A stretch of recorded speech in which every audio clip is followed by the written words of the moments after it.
Bon, alors, on va aborder des choses qui me semblent à moi un peu plus difficiles. Ça reste à examiner, à voir. C'est autour du thème, c'est ce qu'en philosophie on appelle le fondement. Le fondement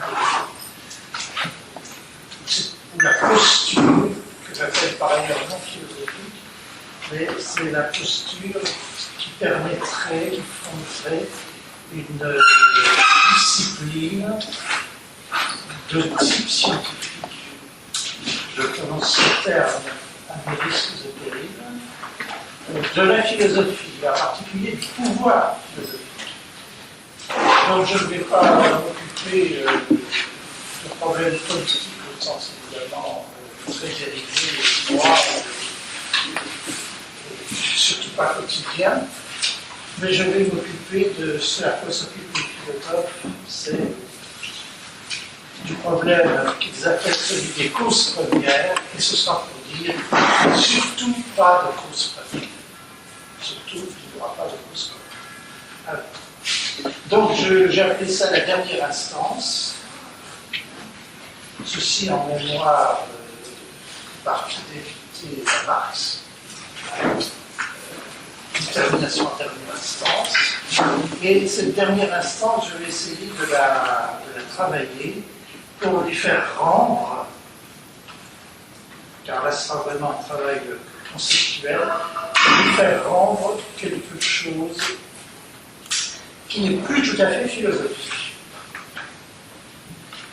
Donc, avant de s'installer dans cette, je mets entre guillemets, je précise bien, science de la philosophie, il s'agit de constituer une posture scientifique.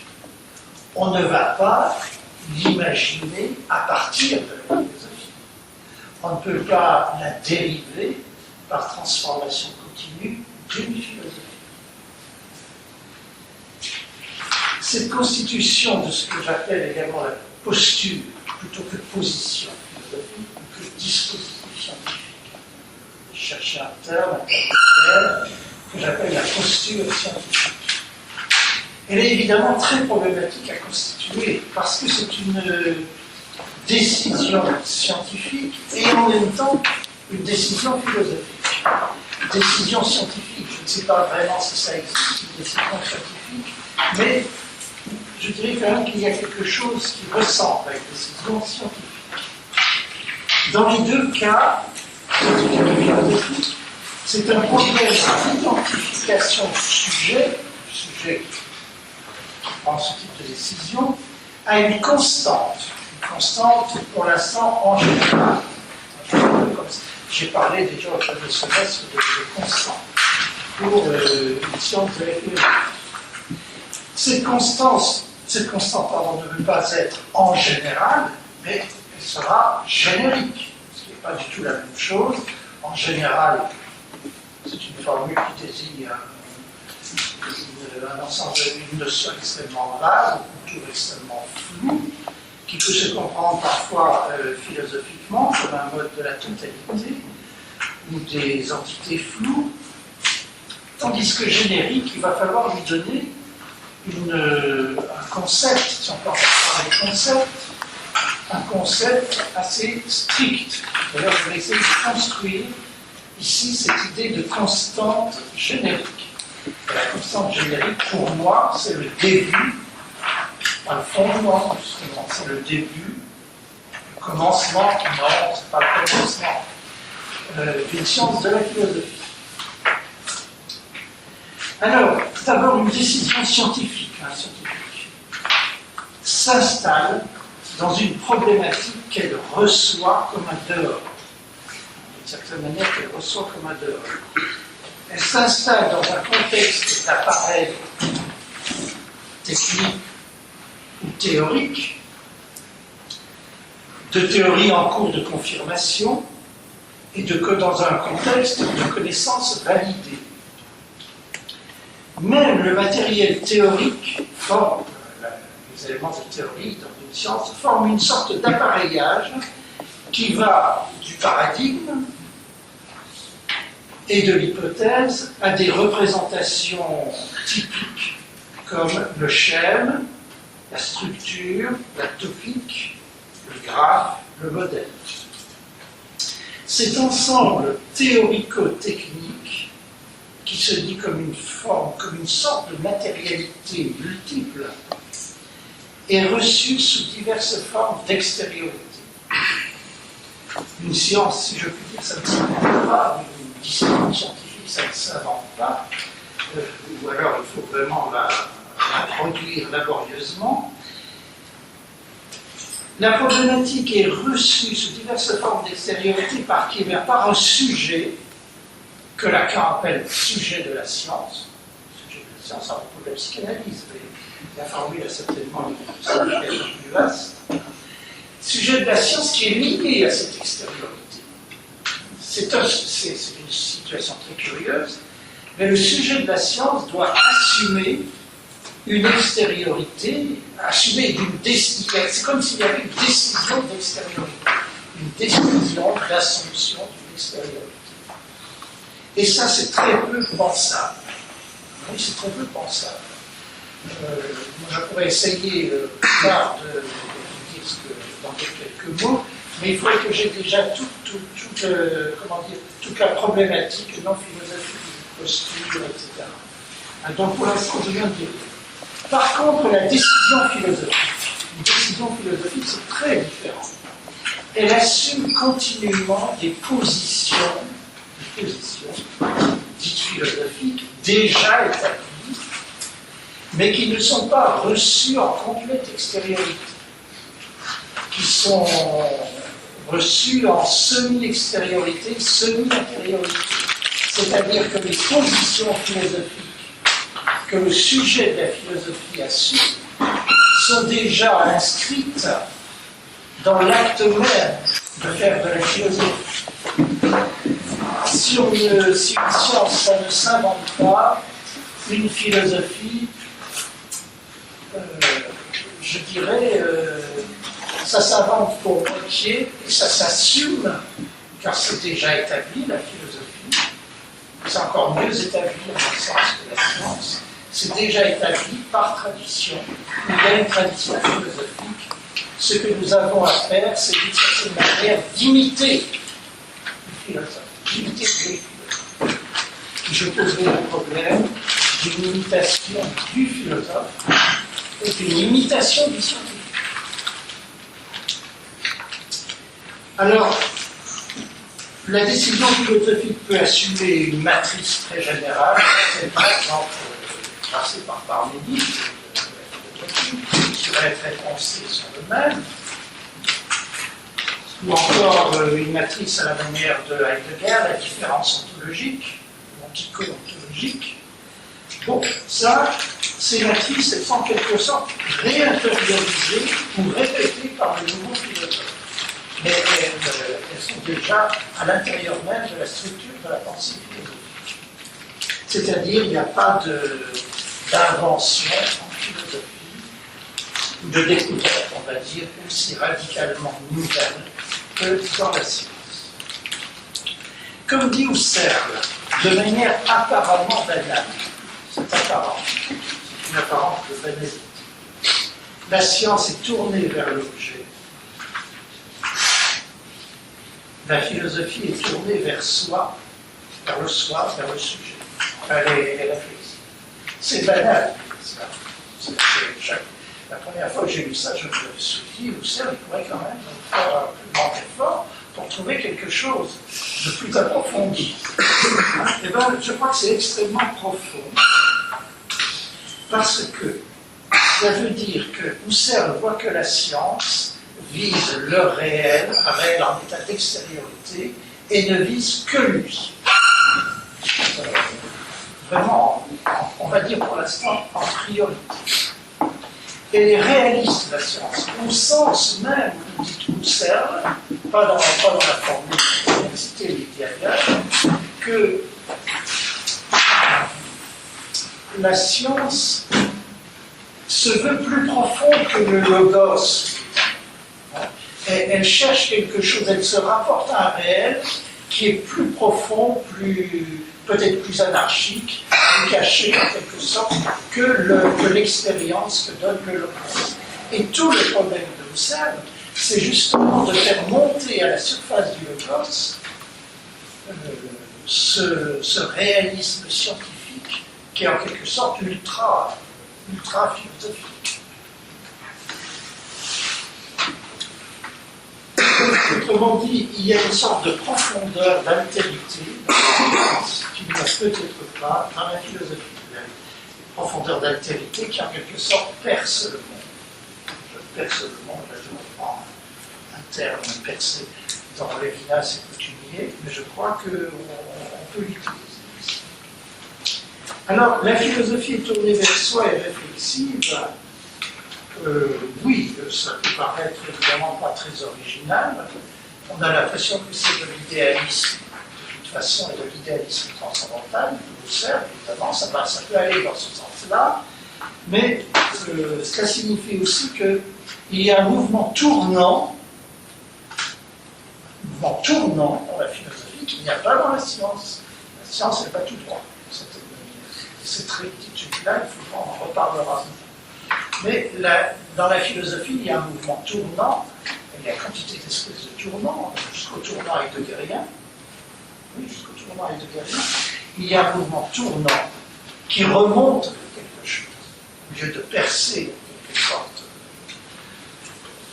la surface des choses, vers un réel énigmatique, inconnu. La philosophie tourne en quelque sorte en elle-même. Et dans ce mouvement tournant vers soi et en soi, elle rencontre évidemment, ou elle prend la forme de quelque chose comme un sujet, quelle que soit d'ailleurs la nature du sujet. Il n'est pas nécessaire de voir le sujet comme Kant, à la manière kantienne.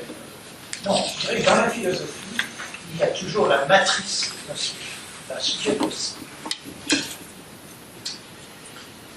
Alors, Wittgenstein, lui, ne dit pas autre chose que Husserl, mais il le dit, je vais citer Wittgenstein, mais il le dit de manière plus nuancée, plus précise, moins classique, moins rationaliste, évidemment.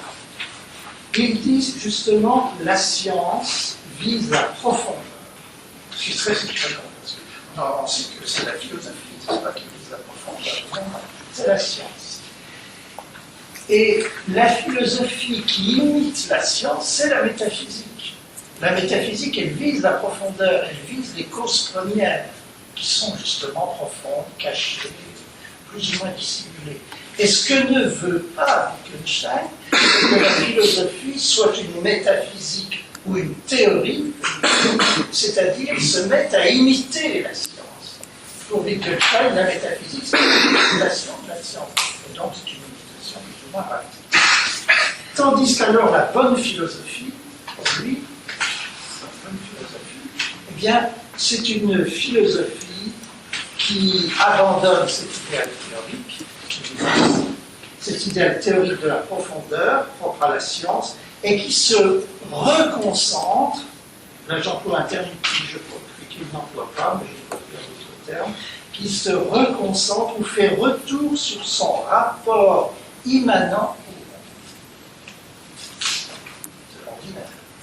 À travers le langage ordinaire, la pensée se rassemble en quelque sorte, se rassemble sur elle-même, mais dans sa propre immanence.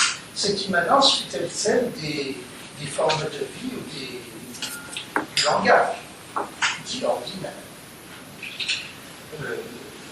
Là, on voit très bien que la science cherche quelque chose au-delà du monde, ça peut presque un Husserl, tandis que la philosophie revient d'une certaine manière sur soi. Alors, chez Wittgenstein, ce n'est pas un sujet à la manière kantienne, ni un sujet à la manière transcendantale, mais il y a quand même ce retour sur soi dans sa propre immanence. Alors, il faudrait également se référer à Bergson et à Deleuze. Deleuze dans Qu'est-ce que la philosophie en particulier, où on voit que la science et la philosophie sont deux directions ontologiques qui vont en sens contraire, mais qui se recoupent. coïncident d'une certaine manière. La science allant vers la... C'est très bergsonien, évidemment. La science allant vers le multiple, vers la détente, comme dirait Bergson, vers la matière qui est ralentie, la science est ralentie. C'est partage le thème de la profondeur, mais c'est très intéressant.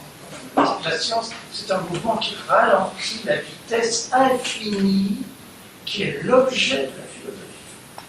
La philosophie, elle pense infini, elle pense vitesse infinie.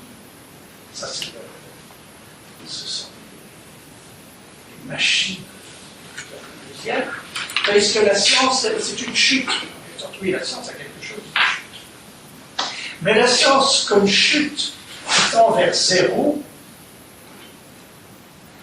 en réalité, ne peut se comprendre que par la philosophie qui remonte. Que par les philosophies qui remontent. Là, il faut bien reconnaître qu'il y a quand même quelque chose un peu platonicien dans Bergson et dans Deleuze.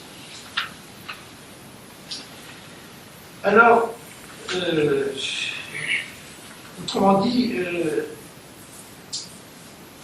dans ces deux directions contraires, c'est la philosophie qui doit fonder la première, c'est-à-dire la chute vers un réel de détente, et s'en séparer. De toute façon, il faut éviter le mélange science et philosophie. C'est bien même pour Husserl, parce que la philosophie comme science rigoureuse, ce n'est pas un simple mélange. Il y a toute une critique aussi de la philosophie de type scientifique, de certaines philosophies, exactement, de type scientifique chez Husserl. Le naturalisme, tout ce qui est à la base du naturalisme. Bon, et puis chez Wittgenstein, chez Heidegger, à forte raison, c'est presque, non pas une négation, c'est qu'on est beaucoup revenu sur cette idée que Heidegger se contentait d'une négation de la science posée par la même pensée comme pensée philosophique. C'est en réalité un peu plus compliqué. Il y a en particulier un article que j'aime beaucoup citer, qui est un article de Salonsky, où Salonsky essaye de montrer que le mouvement heideggerien du retrait de l'être vers lui-même, retrait qui libère, justement, qui libère les temps pour la présence, eh bien, c'est un mouvement que Salonsky essaye de rapprocher du mouvement de la mécanique classique. Donc c'est très surprenant. Je sais que Heidegger a fait l'éloge de Heisenberg dans un texte de ce texte. Voilà. Alors, les propriétés de la constante scientifique. Parlons maintenant un peu de la constante scientifique. Premièrement, de type scientifique, elle est stable au titre d'une limite fixe et indépassable. Deuxièmement, elle doit être présupposée comme nécessaire et universelle. Universelle du moins pour un domaine de phénomènes qu'elle délimite. Troisièmement, elle est relativement invisible, cachée, enveloppée dans de l'ancien savoir et découverte à la fin d'une enquête.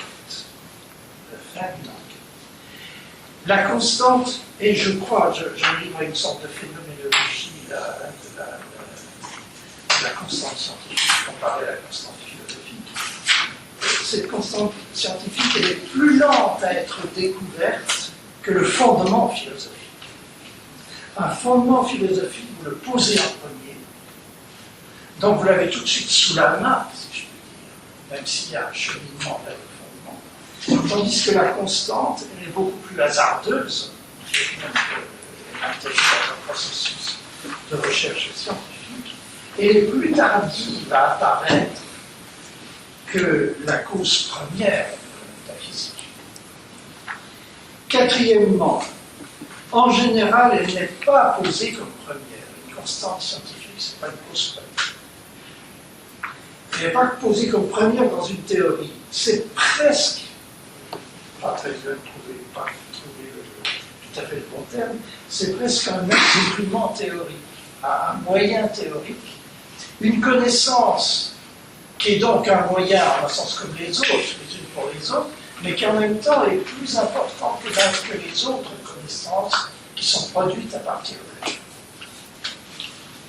C'est donc une sorte de point acquis, je ne veux pas dire de point zéro, mais de point assez neutre dans sa nécessité.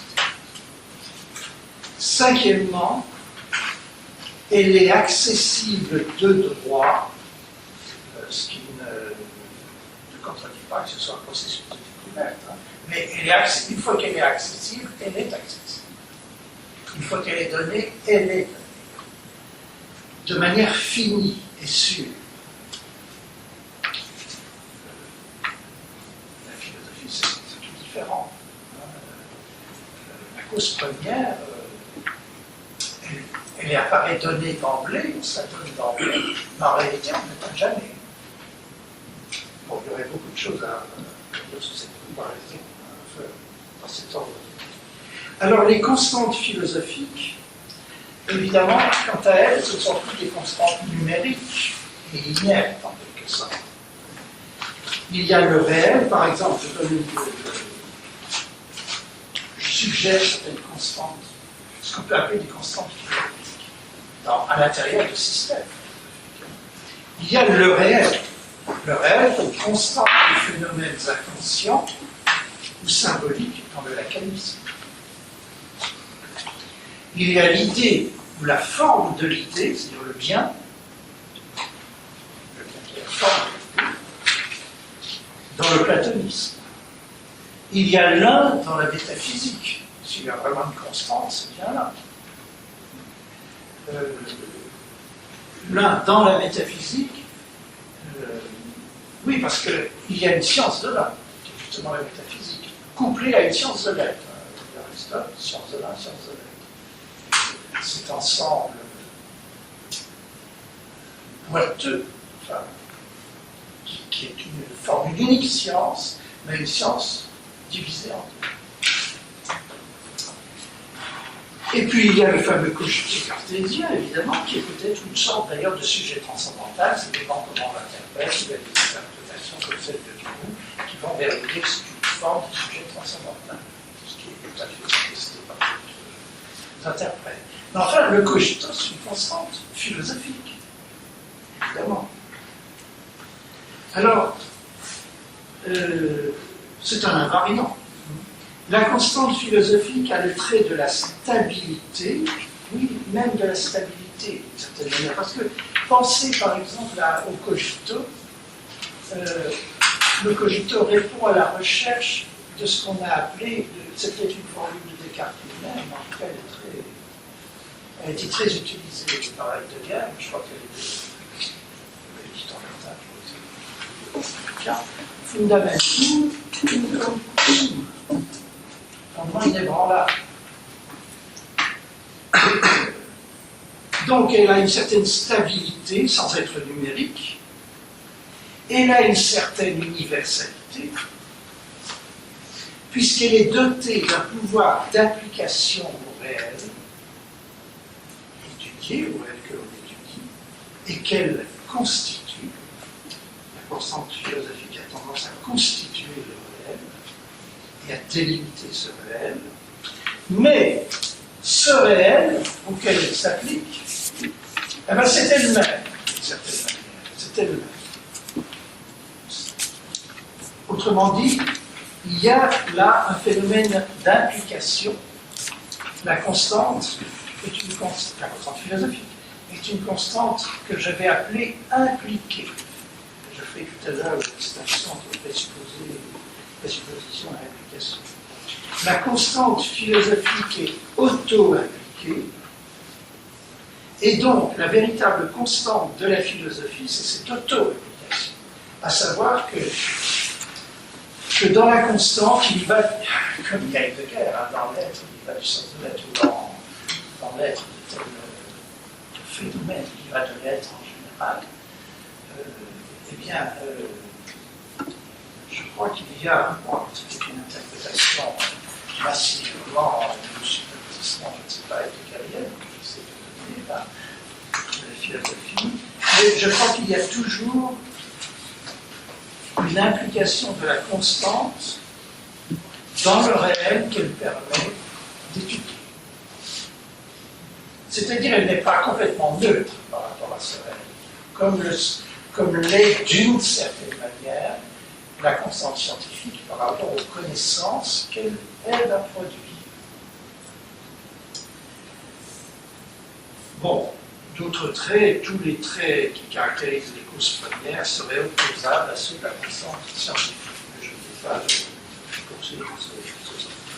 Alors, le problème pour nous, ce que j'ai d'ailleurs appelé il y a plusieurs séances la constante générique, qu'est-ce que l'on cherche la constante générique, c'est de penser ensemble le sujet comme constante, mais auto-impliquée, comme constante objective, on va dire, pour simplifier, et constante auto-impliquée.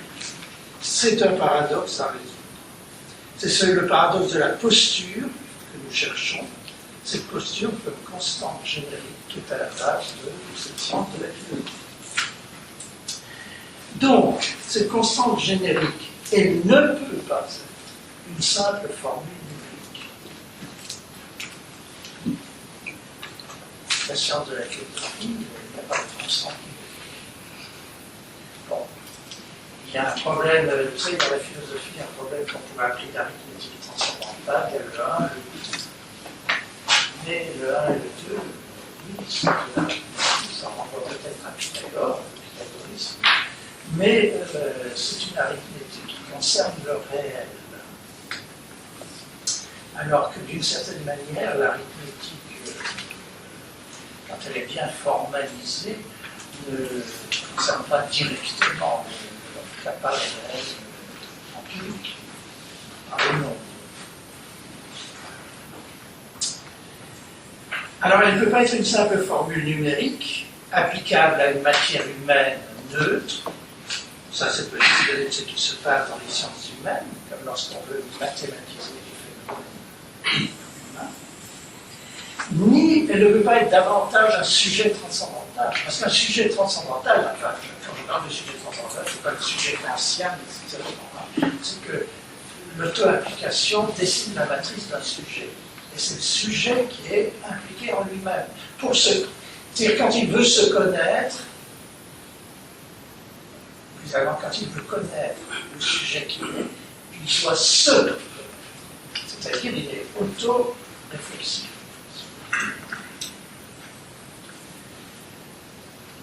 Donc, cette constante générique, c'est, d'une part, un savoir qui ne se dissout pas dans son objet ou dans les connaissances qui lui permettent de délivrer. Une constante, la constante générique, elle a le caractère d'une constante scientifique. Elle ne se dissout pas dans les connaissances qu'elle permet d'acquérir. Je suppose évidemment, tout banalement, que la vitesse de la lumière n'est pas transformée, n'est pas modifiée par les connaissances qu'elle permet de tenir. Je sais, c'est un contraire à coup de l'âge, mais bon, ça me paraît différencier la constante scientifique de la constante philosophique.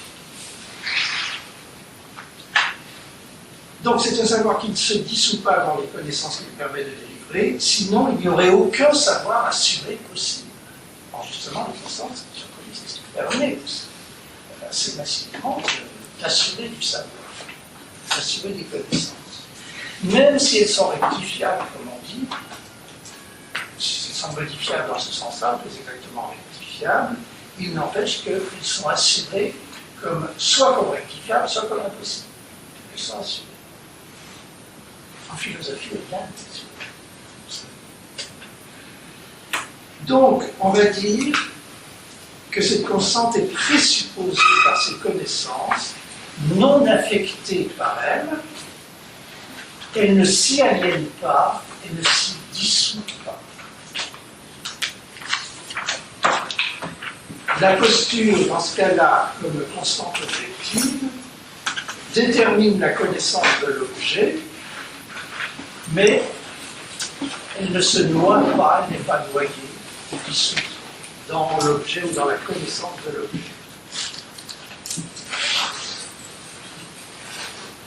Par ailleurs, elle est aussi, comme philosophique, elle devrait être aussi, comme philosophique, une constante impliquée, c'est-à-dire impliquée dans les connaissances et modifiée par les connaissances qu'elle produit, modifiée plus ou moins circulairement par les connaissances qu'elle produit. Alors là, j'utilise la distinction en logique, je crois, qui est un peu précisée en logique, entre présupposé et impliqué.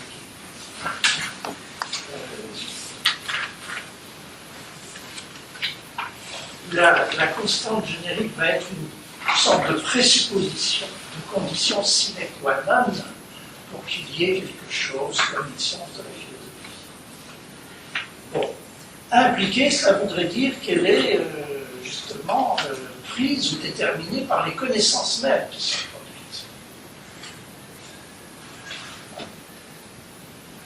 Une présupposition, théoriquement, si on radicalise les choses, n'est pas impliquée dans les connaissances. Oui, on a tendance à dire, par exemple, la cause d'un phénomène, elle est impliquée dans ce phénomène. Non, non, c'est pas rigoureux.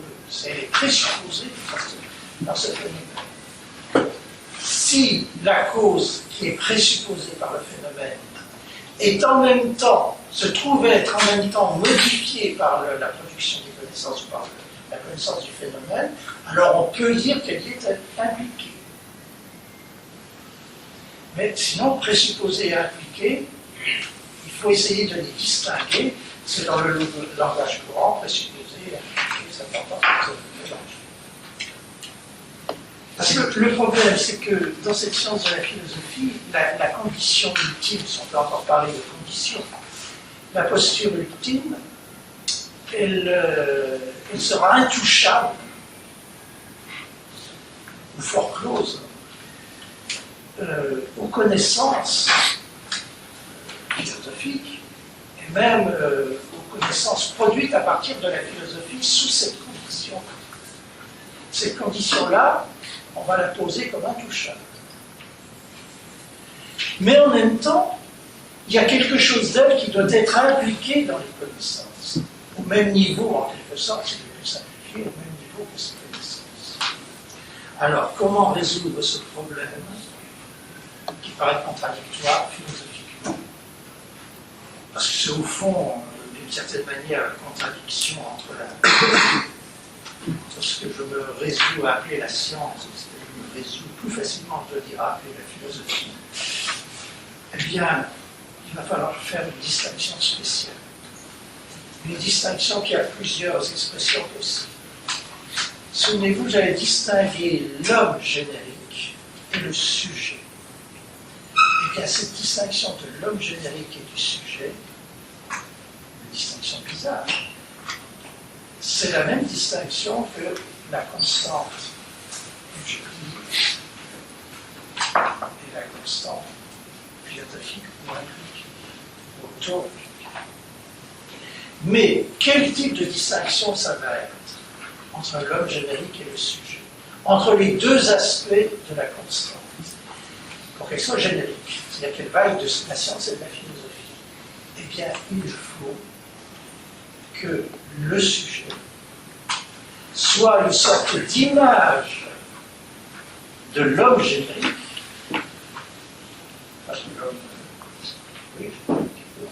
soit une sorte d'image, mais une image qui exprime son rapport au monde. Le sujet, avant de dire que c'est une médiation, c'est un peu facile, mais précis, le sujet, c'est, disons, le générique en tant qu'engagé dans des rapports avec le monde, ou avec la philosophie, avec le travail de la philosophie et le travail contre la philosophie, le travail de défense. pouvoir philosophique. Alors, il y a un concept que j'utilise là pour essayer de régler ou d'exprimer cette distinction. Alors, je sais que c'est un concept qui fait relativement, pas mal, disons. C'est le concept de clonage. Le sujet est cloné par l'objet. Il est le clone, d'une certaine manière, de l'objet. Mais un clone qui remplit des fonctions spéciales, qui est voué d'une certaine manière au rapport à la philosophie. L'homme générique, lui, l'homme, parce que c'est le titulaire du générique. L'homme générique, il est intouchable, il est fort clos à la philosophie. Même si on utilise des concepts philosophiques pour le dire, on traitera de ce problème plus tard. Il est fort clos à la philosophie.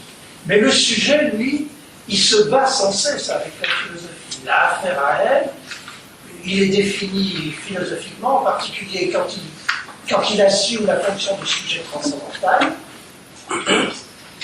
Mais il doit se délivrer en quelque sorte de cet assujettissement par la philosophie.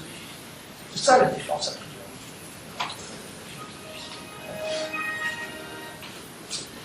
Alors, autrement dit, entre le sujet, qui a tout l'air d'une constante dans la philosophie, et une constante auto-appliquée, il faut que cette constante auto-appliquée soit un clone sous conditions génériques, un clone produit à partir du sujet philosophique.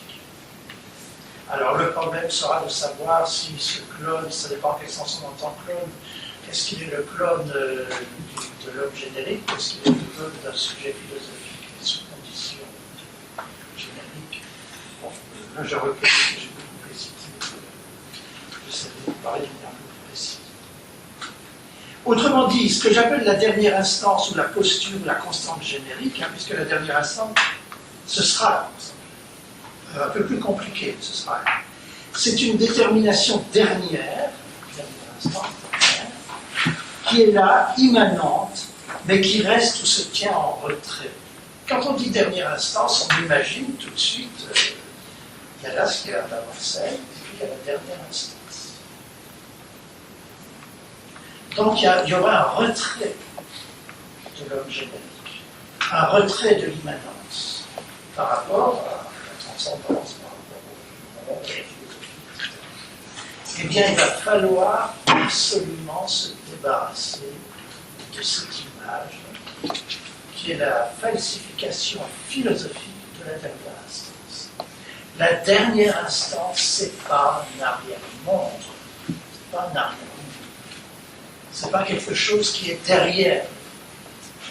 La dernière instance, c'est en un sens ce qui est premier. Mais on ne va pas dire premier, parce que premier, ce qui est premier, c'est ce qui peut être dernier, les derniers sont premiers, etc. Donc, on ne va pas dire que la dernière instance est première. Parce que ce serait assez violent de dire que le dernier est en même temps le premier. C'est vraiment un paradoxe évangélique. Bon, mais enfin, on va expliquer l'évangile un peu autrement. J'aurais tendance à opposer la dernière instance à l'arrière-monde. La dernière instance à l'arrière-monde. Parce que le monde, il y a toujours un arrière-monde. Il y a toujours un arrière-monde. Comme dit Platon, ou comme dit Nietzsche, pardon, derrière la caverne platonicienne, il y a une autre. Il y a toujours une autre. Et il n'y a que des arrière-mondes pour la philosophie. Alors je sais bien, vous allez me dire, Nietzsche, justement, s'est battu contre les arrière-mondes, et depuis Nietzsche, tout le monde en veut aux arrière-mondes, mais je ne connais pas de philosophie qui n'est quelque chose de monde philosophique plutôt qu'il ne soit doté d'un arrière-monde. Même Nietzsche. Simplement, l'arrière-monde nietzschéen, il est sublimé d'une certaine manière, on ne le voit pas apparaître. Pensez à Deleuze. Deleuze et machine désirante, le flux du désir, etc. Est-ce qu'il y a un arrière-monde? Ben oui, c'est le corps sans organe, évidemment. Le corps sans organe. Et Nietzsche, y a-t-il un arrière-monde? Ah oui, c'est l'éternel retour du même. Évidemment. Mais là, l'éternel retour du même, c'est un arrière-monde qui est fondu avec le monde, en quelque sorte. Il y a quand même la structure là. Et je crois que aucune philosophie ne se débarrasse de cette structure. Bon, ça resterait à travailler sur des exemples. Je crois que c'est ça aussi. La dernière instance, c'est pas un âge. Alors, c'est pas le monde, évidemment, c'est pas un arrière-monde, c'est pas le monde. Alors, justement, c'est ce que j'ai appelé le générique. Pas le monde. Alors, on va l'appeler comment? Si le mot dernier est très trompeur, si on pense le dernier comme le plus lointain, etc., alors que le dernier c'est nous sommes les derniers. Alors on va utiliser l'expression que j'ai déjà utilisée, qui est une expression un peu paradoxale. On va dire que la dernière instance est en avant-première. Avant-première. Oui, le dernier, c'est ce qui est avant. Ce qui n'est pas premier, c'est ce qui n'est pas premier, ce qui n'a jamais été premier, mais qui est toujours avant. Et ce qui est avant-première, je prends un terme de théâtre, mais avant-première, avant-scène, aussi. Le monde, c'est une scène, et il y a des arrière-scènes, en quelque sorte, il y a des coulisses. La philosophie se fait dans les coulisses du théâtre du monde. Tandis que l'avant-scène ou en avant-première, c'est ce qu'il faut penser comme un avant qui n'est pas premier. Un avant par rapport au premier et un avant qui n'est pas premier. Ce qu'on va appeler la dernière instance ou le réel ou l'homme générique, ça ne peut pas tomber sous un ordre binaire, en tout cas sous un ordre linéaire.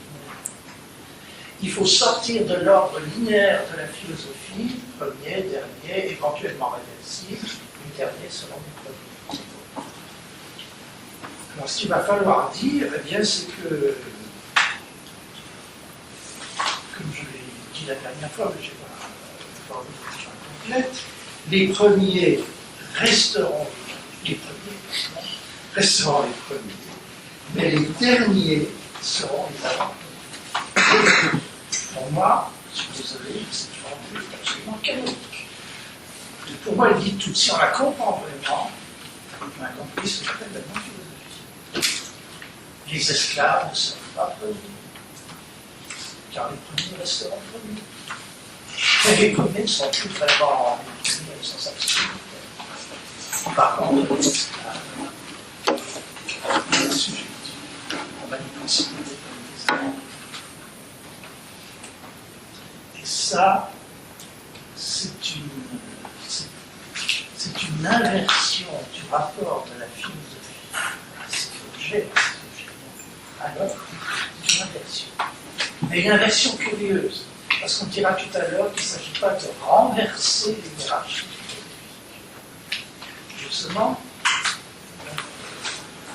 pendant très longtemps, on est complètement erré dans ce problème, en posant le problème sous la forme d'une inversion de toutes les hiérarchies. Mais ça, je ne me suis pas rendu compte que c'était quoi? C'était du Derrida. C'était surtout du Derrida. Et du Derrida, et c'était du Lacan. Et c'était aussi du Nietzsche. Il ne faut pas inverser les hiérarchies. Il faut que l'inversion de la hiérarchie soit en même temps déplacée.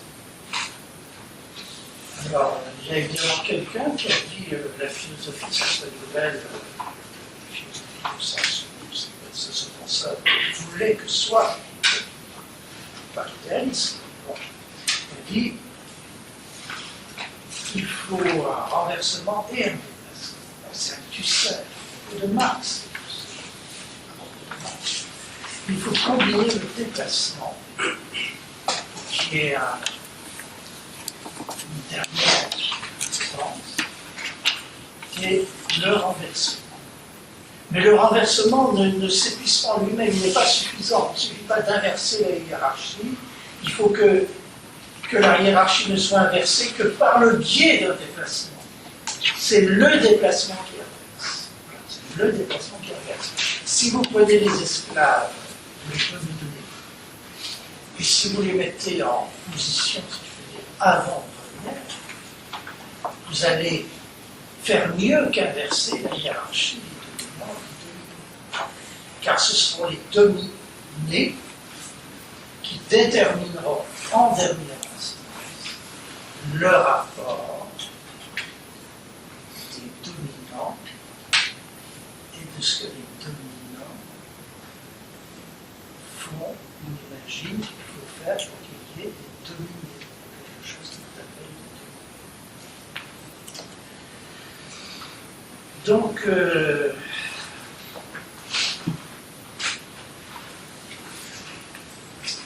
c'est vrai qu'il faut quand même se faire un autre concept de ce qui est dominé. Dans l'épistémologie, mettons que ce soit la science qui soit dominée. Je crois que c'est plutôt la science qui est dominée. Si la science est dominée, il va falloir se faire un nouveau concept de la science, par les sciences positives qui tombent plus facilement sur l'épistémologie, donc sur la philosophie. Mais il faudra se faire un autre concept de la science, celui de concept dont on a besoin, nous, pour que justement cette science soit en avant-première par rapport à la philosophie. Autrement dit, science de la philosophie, ça ne veut pas dire qu'on inverse le rapport philosophie-science, c'est-à-dire le rapport épistémologique, science-philosophie. Non. Ça veut dire que la science est mise en position, si on peut dire, d'avant-première.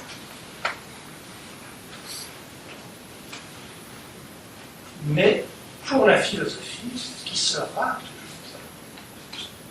Alors, comment c'est possible? C'est ça qu'il faut arriver à. C'est la combinaison qu'il faut arriver à trouver. En un sens commencé, on ne peut plus employer ce terme de commencer. Ça c'est philosophique. Enfin, il faut commencer par la science, de telle sorte que la science est en même temps, tout de suite, en tant que science, un aspect philosophique. Alors, c'est ce que j'appellerais, pour parodier Husserl, et se moquer un peu de Husserl, la formule est très dangereuse, parce qu'on peut tout dire, la science comme philosophie rigoureuse. La science comme philosophie rigoureuse. Donc la philosophie comme science rigoureuse. Parce que la philosophie comme science rigoureuse, c'est une combinaison, un mélange. On prend la philosophie plutôt rationaliste entre Descartes et Platon, et on utilise une méthode qui est philosophique, la méthode phénoménologique d'intuition,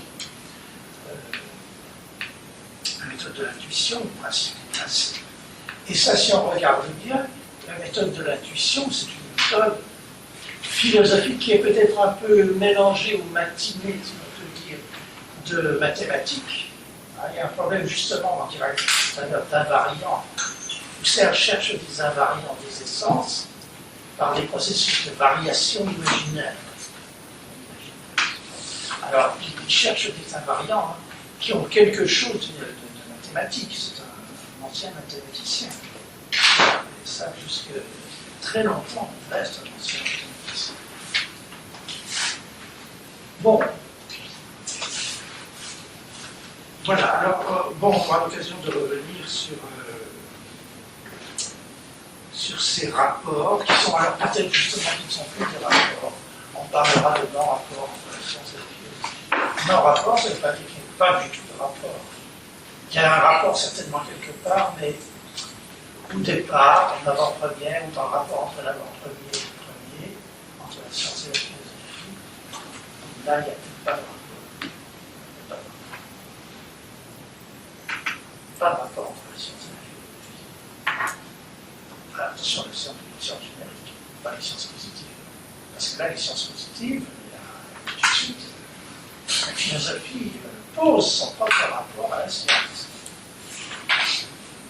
Et nous, on va essayer de sortir la science de ce guépier, je dis, philosophique, et de la poser avec une, non pas priorité, puisque ça c'est la philosophie qui est première, elle reste première, mais avec une primauté, j'utilise primauté, tout simplement,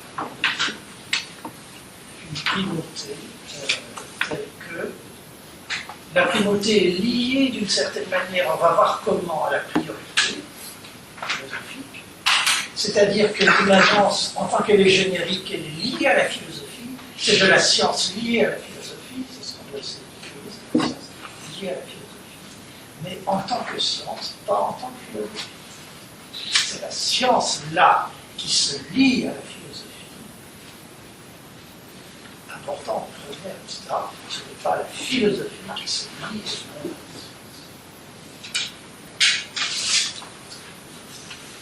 Alors, bon, j'avais parlé, je l'ai dit que c'est une espèce de. La dernière instance, c'est d'être en retrait, alors qu'elle n'est pas du tout en retrait, mais on peut bien éviter cette imagerie, cet imaginaire philosophique. Je dirais qu'il y a peut-être un effet de retrait. Oui, d'une certaine manière, il y a un effet de la dernière instance, même quand on lit Marx, c'est une termination de la dernière instance, on a l'impression que la dernière instance est lointaine, plus ou moins cachée, etc. Il y a bien un effet de retrait, mais ce retrait est justement un effet. Il y a une sorte de marge, si vous voulez, entre la dernière instance et la première instance de la philosophie. Il y a une sorte de retrait ou d'autre, une altérité, qui fait peut-être penser, c'est sûr, qui fait penser les philosophes, mais ce n'est plus qu'un effet de la dernière instance dans la connaissance que nous faisons. C'est un effet, c'est-à-dire c'est une apparence dans la philosophie. C'est une apparence produite par la dernière instance dans le matériel philosophique. Ce n'est pas simplement la philosophie qui proteste et qui dit oui, il y a une façon pour la philosophie de protester et de dire oh, mais la dernière instance, c'est nuageux, etc. Ça, c'est une vision philosophique des choses. Mais je dirais que la dernière instance, elle est inséparable effectivement d'une marge, si vous voulez, ou d'un retrait, mais qui est cette fois-ci une apparence philosophique, qui est créée par la dernière instance dans,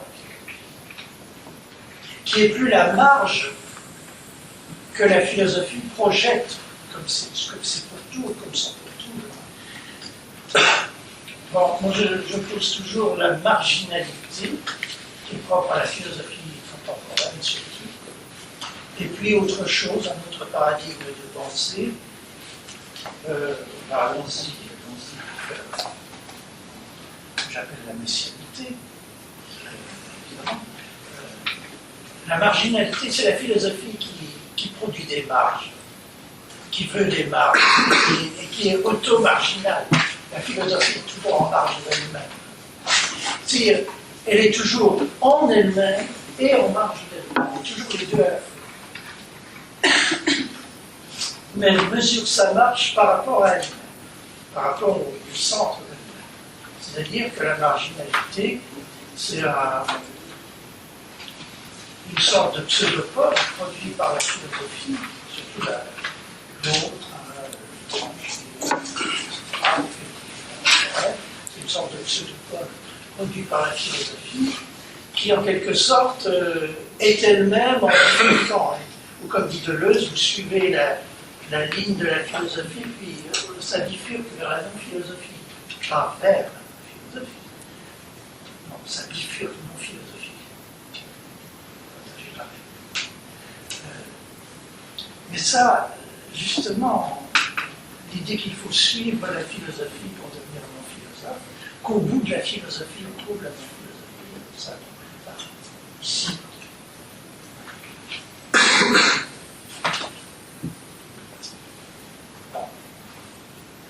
Tandis qu'il y a un autre paradigme, qui est celui de la dernière instance, et de cet écart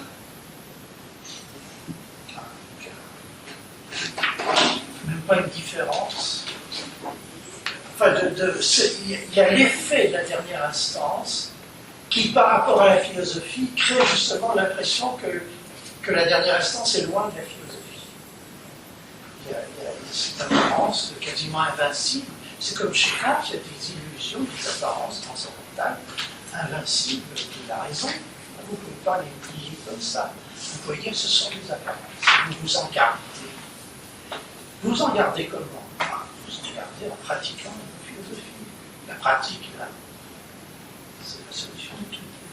Il faut pratiquer les choses comme ça, vous êtes sûr de ne pas vous embarquer dans du platonisme, n'est-ce pas? Comment dit Kant?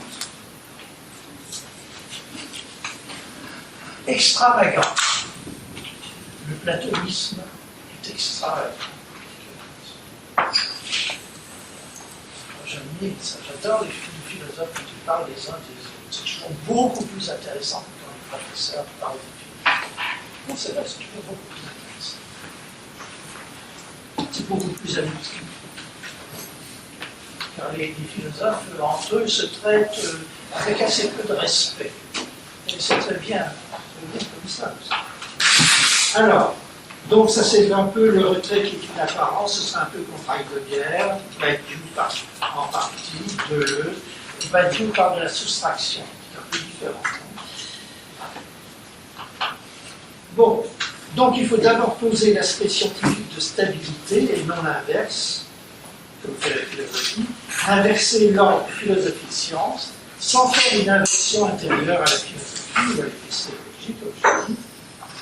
Donc, pour cela, il ne faut surtout pas prendre la science sous ses aspects de vue épistémologique.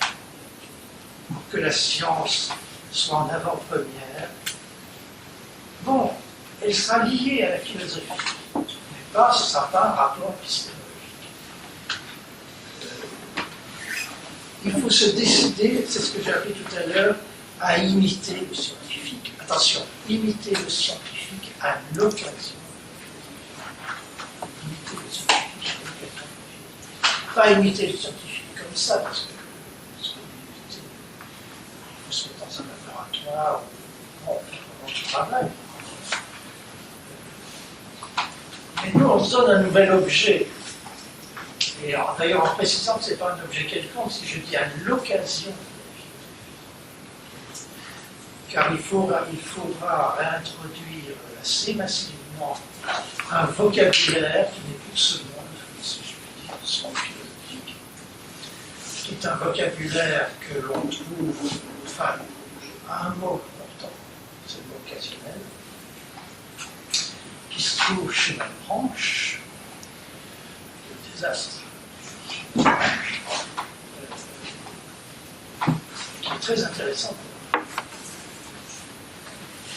Il y a des causes occasionnelles, mais pas au sens de Malebranche, parce que Malebranche, c'est un contexte théologique, il y a Dieu qui a tout le pouvoir, tout le mouvement, toute la volonté en lui. Et les causes occasionnelles, ce sont des connexions physiques ou autres, mondaines, en quelque sorte, qui relaient, qui relaient en quelque sorte la causalité divine. C'est pas de ça qu'il s'agit. Bon, la causalité de la dernière instance, on pourrait dire, mais est-ce qu'elle n'a pas quelque chose de divin, justement? Est-ce que vous ne mettez pas l'homme à la place de Dieu? Ah, je ne crois pas, parce qu'on va confier à l'homme des choses qui ne sont pas confiables à Dieu. Dieu peut créer le monde, il ne peut pas le transformer.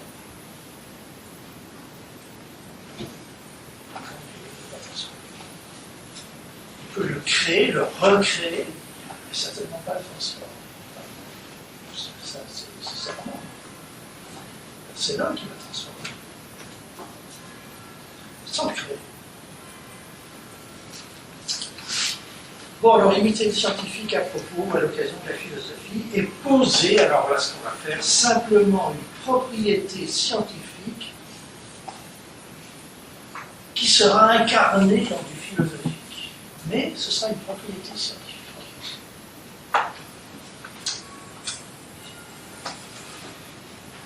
évidemment, il y aura une grande question qu'on pourra se poser, c'est propriété, je vais en dire quelque chose tout à l'heure.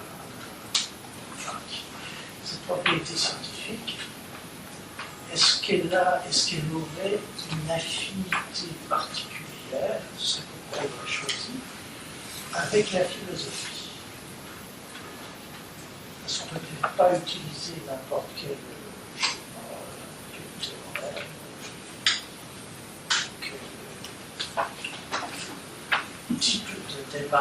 type de démarche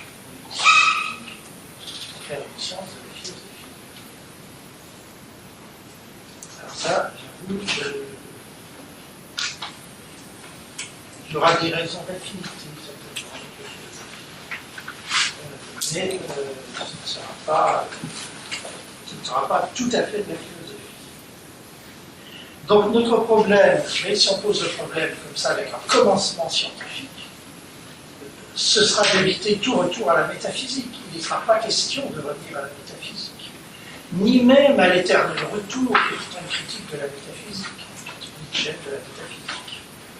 Pas revenir au jeu réversible du primat de l'identité sur la différence, de la métaphysique, ou du primat de la différence sur l'identité. L'évolution nietzschéenne.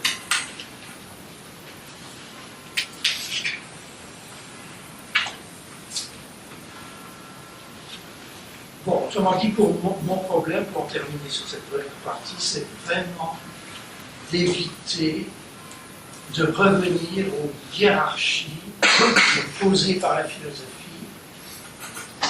par rapport à la science. Il va donc falloir éliminer aussi toute idée d'un sujet transcendantal, parce qu'on n'en va pas revenir à un sujet transcendantal. Étant donné ce type de commencement, le sujet transcendantal, lui, dans la philosophie, il est autonome, initiateur, en quelque sorte. Il pose le sens, il pose les conditions de la vérité. Il pose les conditions de la vérité. Mais on s'interdit cela. Et toute la non-philosophie utilise exactement la défense a priori contre le pouvoir philosophique. Ce sera une défense aussi contre le sujet, finalement, contre le sujet. Pas immédiatement contre le sujet transcendantal, parce qu'on peut faire attention. Il faut aussi apprendre. Mais il est évident que si je postule que le cœur de la philosophie et de ce qu'il peut y avoir de duplicité dans la philosophie, c'est le sujet transcendantal, c'est le transcendantal. C'est, disons, le mécanisme transcendantal.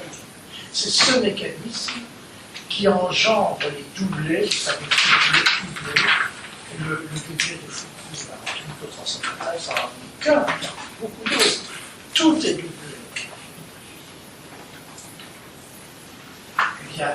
Il s'agira d'éliminer par le moyen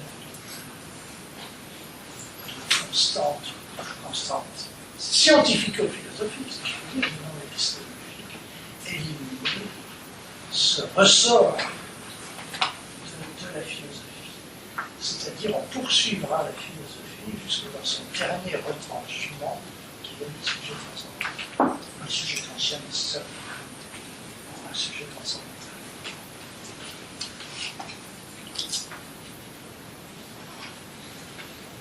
Bon, alors, essayons d'être un peu plus, d'entrer un peu dans le problème de l'immanence, puisque nous cherchons à partir de l'immanence dans ce problème de la constante générique. Et posons d'abord le problème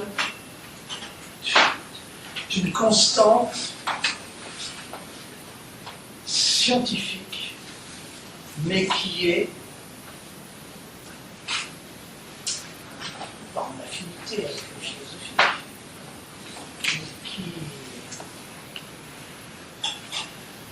qui peut s'incarner dans le philosophique. Quelque chose de l'immanence qui peut s'incarner dans la transcendance.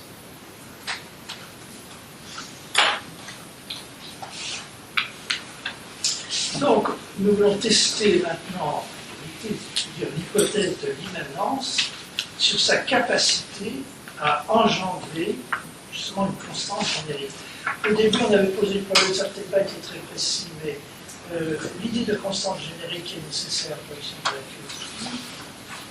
Oui, sciences de la philosophie. On va poser ce problème, non pas dans le contexte de la philosophie, on ne peut plus le poser dans le contexte de la philosophie. Comme avant-première. Donc, le contexte de la philosophie, c'est la transcendance, de manière générale. La duplicité de la transcendance, le doublé entre le transcendantal, on ne peut plus. On s'interdit ça. Donc, on va poser le problème dans le contexte plutôt de l'immanence. Il n'y a pas beaucoup de choix possibles. Il n'y a que deux choix. Moi, je soutiendrais volontiers que l'immanence et la transcendance, ce ne sont pas des objets philosophiques. Évidemment, ce sont aussi des objets philosophiques. Les philosophes parlent du même, parlent de la transcendance, c'est Dieu, la transcendance de l'ego, chez Sartre, la transcendance du monde.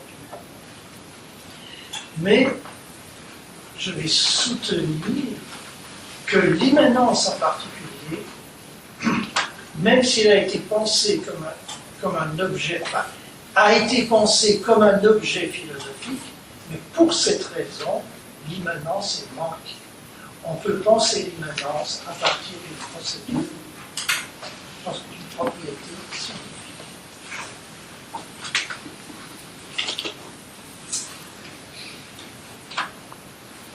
Ce qu'on appelle les philosophies de l'immanence, c'est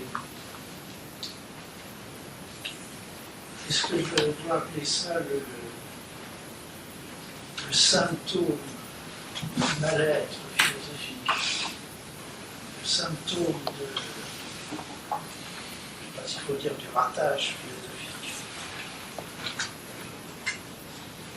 C'est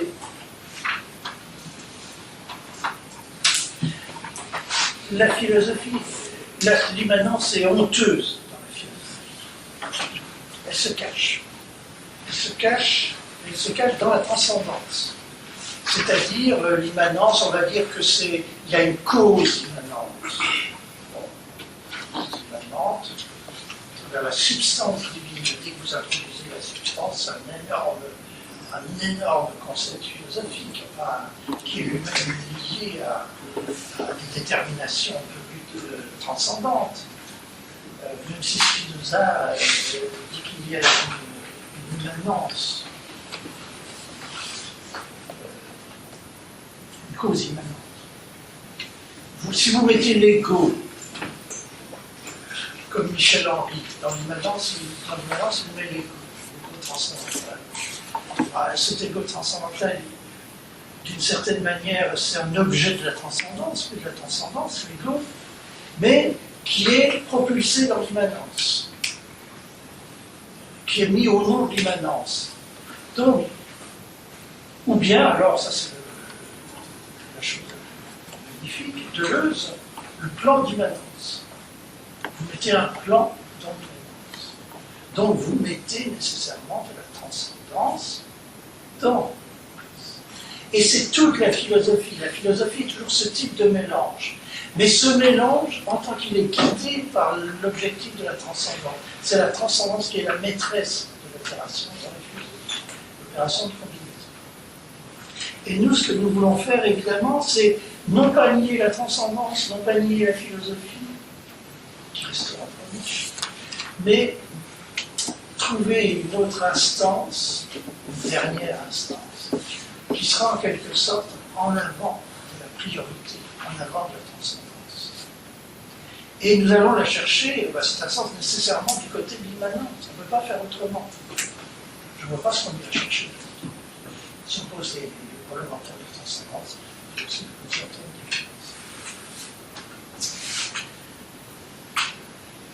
d'immanence. Alors, d'une certaine manière, que ce soit la transcendance ou l'immanence, elles se combinent l'une avec l'autre, en général dans les philosophies qui tendent à l'immanence sans être, qui essayent d'être des philosophies de l'immanence, que l'on dit être des philosophies de l'immanence, mais pour moi c'est presque une contradiction dans les termes. car nécessairement l'immanence est coulée dans le moule de l'extériorité, comme dirait Michel Henry, dans le moule de l'extériorité, dans le moule du monde. D'ailleurs, quand Sartre écrit La transcendance de l'ego, c'est un texte qui est d'ailleurs un texte assez naturel. La transcendance de l'ego, c'est tout dire, il a vendu la mèche en quelque sorte. L'ego, c'est quelque chose qui se promène dans le monde. L'ego, c'est pas la conscience. L'ego, c'est un objet que je crois m'appartenir, je définis, et il est en promenade dans l'horizon du monde. Alors, je dirais que l'immanence n'est pas en priorité un objet philosophique. Elle ne devient un thème de la philosophie qu'en étant investie ou réfléchie dans la transcendance et confondue avec de grandes entités qui sont chargées de la suivre, comme une substance, le plan, et d'autres. En réalité, il faut que la transcendance, pour que s'en empare, la mette à son service pour donner lieu à ces philosophies dites philosophies de l'immanence. Spontanément, je crois que l'immanence n'a pas vocation première et spécifique, comme la transcendance, à constituer des philosophies. L'immanence, d'ailleurs même empiriquement, on sent que c'est quelque chose qui est très difficile à manipuler. En un sens, on ne peut rien dire de l'immanence.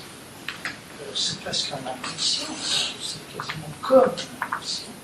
On peut imaginer des choses, on peut imaginer ce qu'il nous imagine, malgré tout, d'une certaine manière. Deleuze imagine la topologie pour son organe. Mais, en un sens, de l'immanence elle-même, on ne peut rien dire. Vous me direz, de la transcendance non plus. Si on ne la couple pas, parce que la transcendance, le phénomène de l'extérieur, de la sortie hors d'eux, il faut de la projection, il faut nécessairement qu'il se referme, que cette sortie se referme sur soi pour donner un système philosophique. Donc l'immanence est toujours dans les philosophies un facteur de fermeture, de fermeture du système, diversement accentué, diversement structuré, effectué par des procédures philosophiques. C'est-à-dire que l'immanence est si mince et si pauvre de contenu qu'il n'y a pas grand-chose à en dire, sauf par sa confusion avec la transcendance. Et en particulier en concevant l'immanence comme une forme d'intériorité. L'immanence, je vais souvenir l'idée que l'immanence n'est pas une intériorité. Ah, ça commence à faire beaucoup de choses projetées. Bon. Oui, l'immanence comme intériorité, c'est surtout Michel Henry. Mais cette intériorité, évidemment, c'est un égo, c'est un individu, au sens radical. Michel Henry. C'est l'idée que finalement, il y a une vie dans l'ego. Bon, l'ego, il est chez lui, pas chez Descartes, mais chez Michel Henry. L'ego est écrasé. Il est sans distance. Sans distance. Très bien sans distance. Seulement, quand on regarde le détail des textes, on voit que Michel Henry pense toujours ce qu'il appelle l'auto-affectivité de l'ego, comme un mouvement qui va de la joie à la douleur, c'est l'humeur, c'est l'espèce de production passive de l'auto-affectivité. Et d'ailleurs, il y a beaucoup de traits dans son texte qui rappellent quelque chose comme l'ego, comme cette fermeture de l'ego. Cet enfermement dans l'ego. Quelqu'un lui a dit, il avait fait cette question, votre ego, c'est l'enfer. Votre ego, fermé sur lui-même, c'est l'enfer. Bon, ce que je ne comprends pas, c'est que son enfer à la porte des autres, si je puis dire. Mais enfin, c'est un peu inquiétant quand même. D'autant plus que Michel Henry a cru trouver la sortie de l'ego, évidemment, et par quoi? Par Dieu. L'ego et Dieu, c'est un moment. Ça tout clair.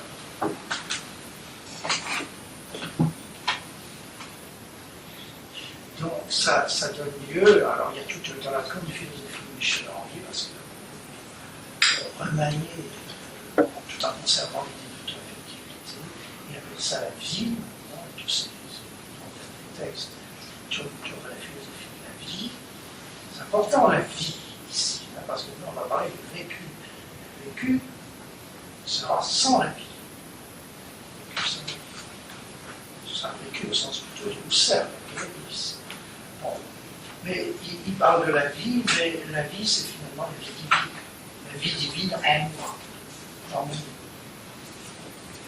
Donc il sort de l'immanence par la transcendance, pas n'importe quelle transcendance, une transcendance chrétienne, qui est très proche de la Trinité. Alors,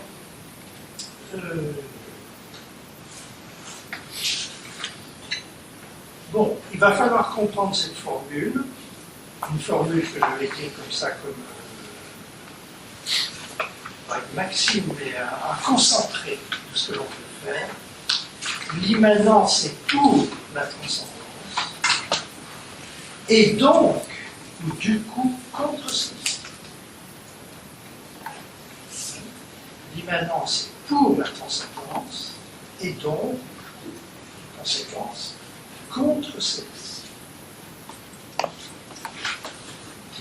Cette formule consonne tout à fait avec la défense a priori. En fait, c'est une exploitation beaucoup plus physique, dirait-on, conceptuelle, de l'idée de défense a priori. Le non-agir, qui ne réagit pas, mais qui agit par réagir. C'est en fait une formule. Bon, alors l'immanence est pour la transcendance. Je ne dis pas l'immanence est à la transcendance. Comme je dirais, le Dasein est à l'être, ou au monde, et au monde. Est-ce que je peux risquer? Jusqu'à quel point vous supporteriez la formulation renversée, c'est-à-dire que l'immanence est contre la transcendance et donc pour celle-ci. Voilà, alors justement, parce que, bon, parce que je peux argumenter un tout petit peu, depuis tout à l'heure où j'ai parfois des résistances. Il m'a semblé, à tort, si je les ai correctement, mais que la première tentative d'une véritable immanence, ce serait l'intellect agent d'Averroès. La deuxième pourrait être l'esprit absolu de Hegel, malgré les critiques de Feuerbach. Et la troisième, le brave Feuerbach, justement, quand il flingue Hegel, et qu'il dit la philosophie, c'est la transposition de l'infini dans le fini. C'est dans sa réforme de la philosophie, et qui dit, voilà, l'infini, c'est l'essence vraie du fini. Est-ce que là, nous approchons de quelque chose qui est compatible avec ce que vous essayez de me dire, puisque vous me dites que le renversement que je proposais, c'est le contraire de votre intention. Oui, écoutez, vous avez une culture qui est passée. Ah ben non, c'est des souvenirs scolaires. Je peux pas revenir sur Averroès. C'était la grande tentative du Moyen-Âge, et elle a risqué gros. Elle a failli risquer gros. Vous savez, moi, je ne suis pas un philosophe encyclopédique. Vous avez dit tout à l'heure que la philosophie était tradition et imitation. J'allais vous demander à ce moment-là, et la non-philosophie était aussi pas pareil. L'imitation du scientifique à l'occasion. Mais quand vous avez dit que la philosophie est tradition, la non-philosophie est tradition aussi. Pas suffisamment. Ah bon? Ah, alors il ne faut pas que j'aille juste confondre votre projet non philosophique. Pour l'instant, ce n'est pas encore une tradition. Je crois que ça doit devenir. Et justement, par définition, ce serait une non-tradition. Ah bon, merci. Oui, exactement. Non. J'espère qu'il y aura un renouvellement, pas permanent, des découvertes d'ordre non philosophique, c'est-à-dire des découvertes dans la science de la philosophie. Parce que là, je propose quelque chose, je ne suis pas sûr que ce soit définitif. Je n'ai pas les prétentions des philosophes, je n'ai plus les prétentions des philosophes. Enfin, en tout cas, sur le fait Oui, que je alors, vous ai oui, compris à l'envers à propos de l'immanence et pour. Ah oui, oui, mais oui. D'abord, l'immanence n'est pas comme le Dasein, comme le O, A, in en allemand. Non. Mais on a traduit en français par in. Et c'est vrai qu'il y a l'idée en français d'un non-rapport, enfin, si d'un rapport qui est en même temps un non-rapport au monde. C'est-à-dire comme si vous savez, c'est la comparaison que prend Heidegger, l'homme n'est pas au monde ou dans le monde comme l'eau est dans la bouteille. Oui.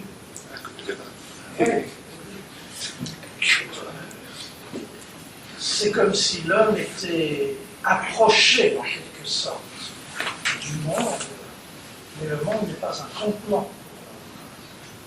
Un rapport de proximité, dit en particulier peut-être plus facilement par la poésie que par la philosophie, mais ce n'est pas un rapport de contiguïté simple.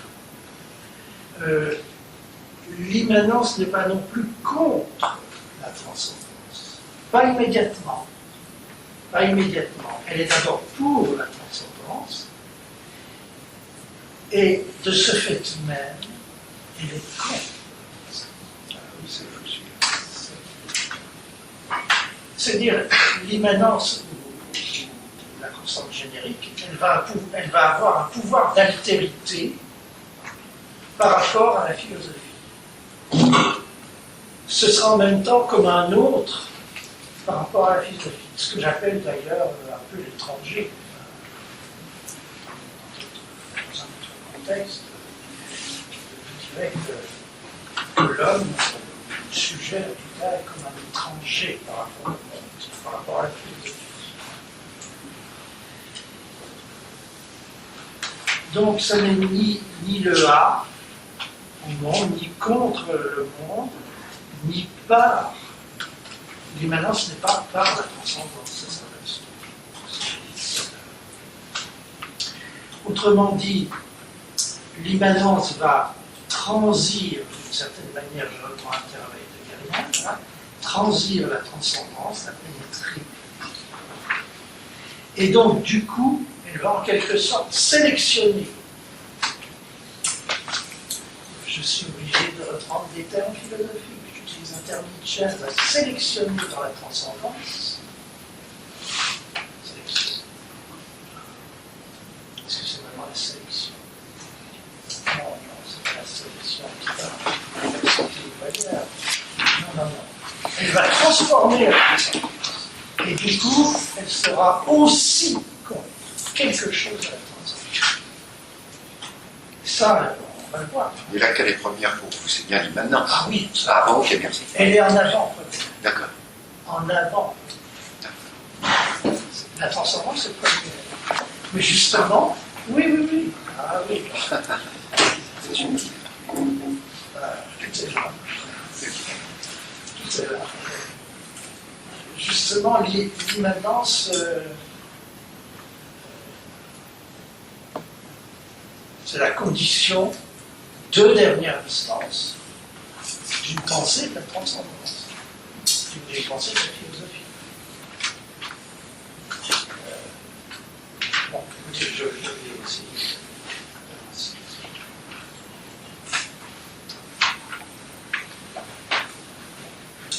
Alors, on va faire un détour. Il s'agit d'essayer de dire cette immanence. On est quand même un peu au pied du mur. On va quand même en dire quelque chose. Alors, on va faire un détour donc, par la manière de la formuler. L'immanence ne peut être posée que dans un type de proposition, dans un certain type de proposition que je vais appeler axiome, au moins provisoirement. Ne peut être posée que par des axiomes et non par des énoncés philosophiques. Si je disais l'immanence qui est en avant-première par rapport à la priorité de la philosophie, si je disais on va la dire dans des énoncés philosophiques, vous diriez, mais vous vous contredisez complètement.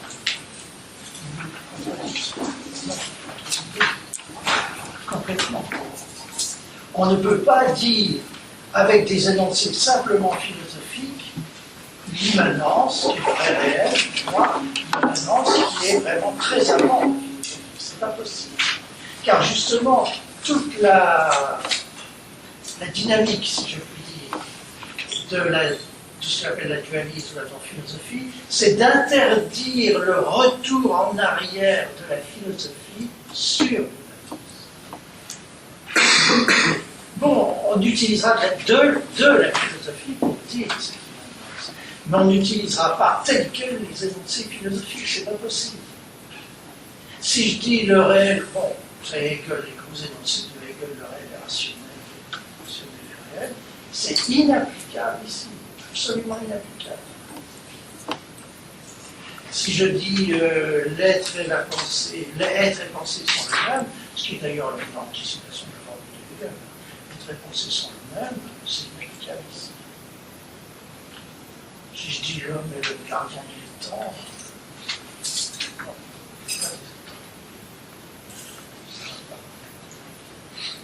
l'homme, est-ce qu'il est gardien? Pas dans une pensée non plus juridique.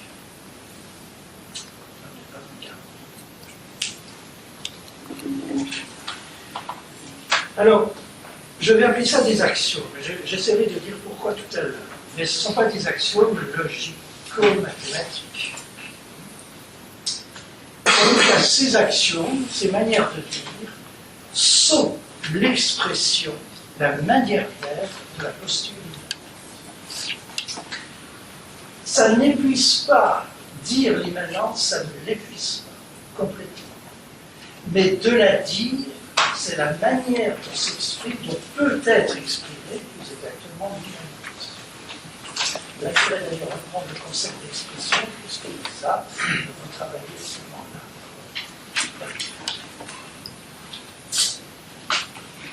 C'est-à-dire que la posture immanente, c'est un ensemble d'axiomes, mais vécus. C'est-à-dire que ce ne sont pas simplement des axiomes purement langagiers, si je puis dire, ou c'est pas de la linguisterie comme dit l'autre, c'est pas de la linguistique logiquement formalisée. Non, ce sont des axiomes vécus. Alors des axiomes vécus, c'est quand même assez bizarre comme formule. Je dirais qu'ils sont vécus en dernière instance, évidemment. Ils sont vécus en dernière instance. Et ce vécu, c'est ça la immanence. Bon, donc les axiomes sont vécus. C'est-à-dire c'est des manières de s'exprimer, mais qui expriment l'immanence. Mais attention, c'est pas l'immanence qui va s'exprimer. Et ça apostrophe. C'est pas elle ne réfléchit pas sur elle-même, l'immanence. Je vais la formuler de telle sorte qu'elle ne réfléchit pas sur elle-même. Alors, donc les énoncés philosophiques, je ne peux pas les utiliser tels quels, car ce sont des énoncés qui obéissent à ce que j'appelle la triangulation transcendantale, c'est-à-dire qui obéissent à la structure transcendantale d'une certaine manière, même si elle est très transformée, à savoir qu'il y a du réel plus ou moins empirique, de l'a priori ou du savoir, il y a ces couches-là, et puis il y a quelque chose d'unifiant dans les pensées, que ce soit une unification à la kantienne, une unification à la hegelienne, même si Hegel n'est pas un philosophe transcendantal, il a un théorisme transcendantal. Donc il s'agit de poser le noyau de l'immanence, qui n'est pas encore vraiment générique à ce niveau-ci, ou complète. On va le poser, ce noyau, en l'appelant d'un mot, on va dire le même. Le même. C'est par là qu'on, d'une certaine manière, on rejoint la philosophie, où on utilise un terme qui est très lourdement chargé philosophiquement le même. Je veux dire que l'immanence, le noyau de l'immanence, on va l'appeler le même. Et on va essayer de le dire, justement, en utilisant la transcendance pour l'exprimer. Vous savez que toute la philosophie contemporaine est orientée vers une critique plus ou moins violente de l'idée de même. Que ce soit Lévinas, que ce soit Derrida, que ce soit Deleuze, que ce soit tout le monde en veut au même. L'éternel retour du même, c'est pas le même qui revient, c'est pas le même déjà formé qui revient, sur lui-même, mais c'est la différence qui revient. C'est une critique du même et de l'autre. Et toute la philosophie contemporaine n'a qu'un idéal, c'est d'abaisser le même au profit de l'autre. Bon. Ben nous, comme nous parlons d'immanence, on a toutes les raisons, d'une certaine manière, de choisir un terme, qui est certes un terme philosophique, mais un terme qui dit, non pas cette intériorité, mais non pas cette présence à soi, mais cet écrasement sur soi, en quelque sorte, qui est l'immanence. Écrasement sur soi. On peut peut-être retenir ce terme. Autrement dit, dans la philosophie, dans les philosophies contemporaines, le même, c'est un spectre. Oui, il faut réduire à l'état de spectre. Ben, nous n'allons pas en faire un spectre. Ça ne veut pas dire qu'en posant le même comme avant-premier, on va faire de l'autre un spectre. Ça passe. Alors, pour dire, comme c'est un terme pris dans des axiomes, on peut l'appeler un terme premier. Bon, les énoncés philosophiques où il est question du même, on va s'en servir, les énoncés philosophiques. Ils vont nous aider, en quelque sorte, à dire le même, mais il faudra que ces énoncés perdent en même temps leur sens, leur portée.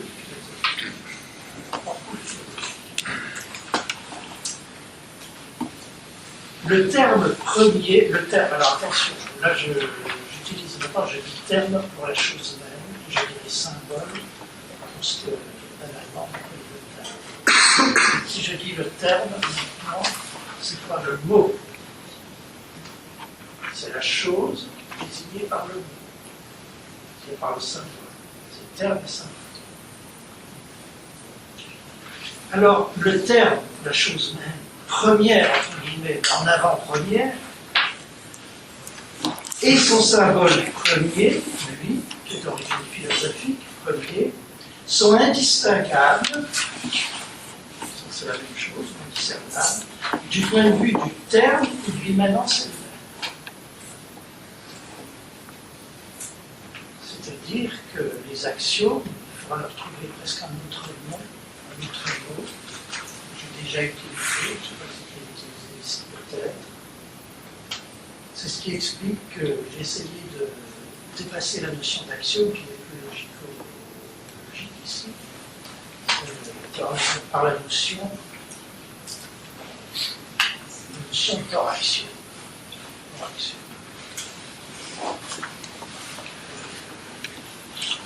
Oui, parce que la racine de l'axiome, c'est l'immanence radicale.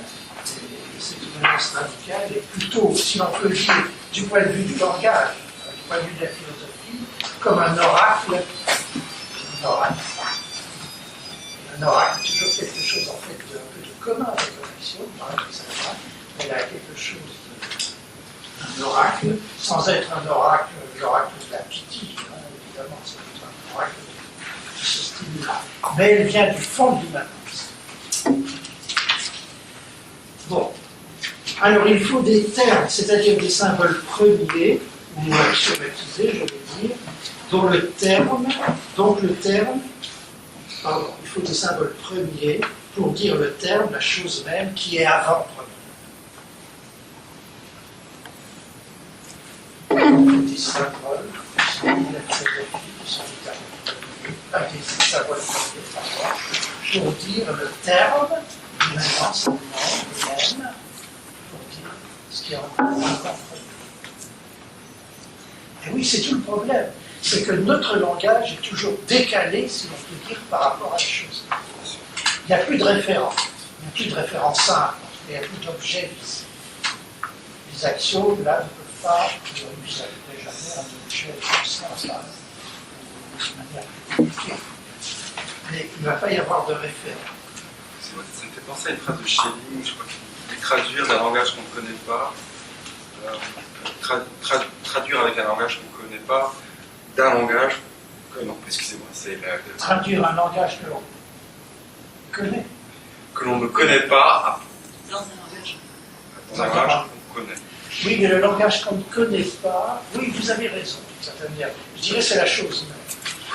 Mais la chose même n'existe pas indépendamment, elle n'est pas complètement séparable ou absolument séparable de son expression. Donc de son développement axiomatique, sous forme d'action. L'immanence toute seule, c'est rien. Enfin, c'est rien. On a du mal à parler d'immanence, mais on en parle en quelque sorte rétroactivement. L'immanence est déjà là, en avant-première, et j'en parle depuis la philosophie, en utilisant de la philosophie. Donc en réalité, je forme, la solution consiste à former des axiomes qui sont du langage non connu, enfin, qui sont faits à partir de langage connu, la philosophie, pour dire quelque chose d'inconnu.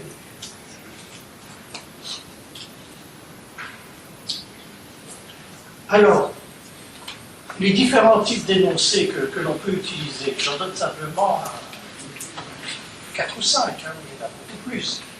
Quantité d'énoncés philosophiques sur l'utilisateur. Dès qu'il est question du même, de l'identité, etc., ça peut nous intéresser. Premièrement, il y aurait un apport, mais j'appelle ça des apports. La philosophie, c'est une question d'apport. C'est un terme de Marx. Très important. C'est très important. Quand Marx dit dans la théorie, pas dans le marxisme, mais dans la théorie, c'est Marx qui sait les 3 sources. Il y a 3 sources. La philosophie allemande, le libéralisme anglais, enfin l'économisme anglais et la politique française. 3 sources. Je dirais qu'il y a 3 apports. Le terme d'apport existe. Même chez apport parce que c'est quelque chose qui n'est pas rapporté à, mais qui est apporté sans rapport. Qui est apporté. Alors ces 3, 4, 5 apports. Il y aurait un apport métaphysique, pour dire le même énoncé. C'est-à-dire tous les énoncés sur l'un ou l'indivisible, si on regarde la philosophie de Parménide à Platon, moins, ou sur le tout, si on regarde Lévinas, le même, qui appelle le même, alors, ce terme d'un ou d'indivisible, il faut en quelque sorte l'axiomatiser ou le réduire à l'état du terme premier,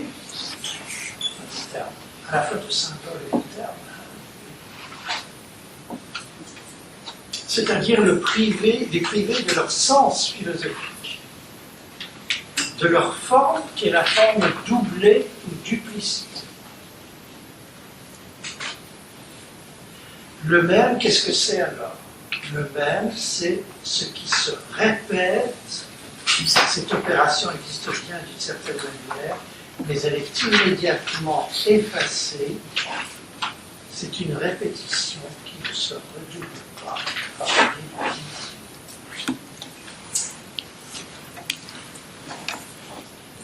Le même au sens philosophique, enfin au sens métaphysique, ou les énoncés sur l'un ou l'indivisible, ce sont des énoncés si on projette l'énoncé sur cet objet, sur l'un ou sur l'invisible, eh bien nécessairement ce sont des objets qui sont en état de duplicité ou de doubler, parce que là, il y a la quantité d'espèces d'un. Il y a Aristote, il y a quantité d'espèces d'un.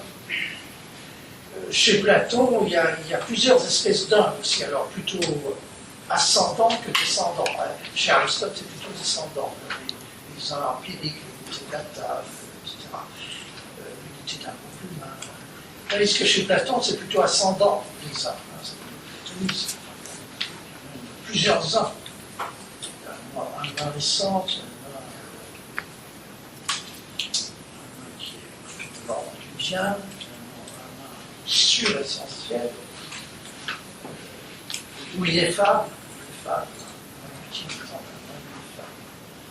bon, si vous dites l'un banalement comme ça, comme terme philosophique ou générique, au mauvais sens du terme générique, l'un c'est aussi bien l'un de l'un.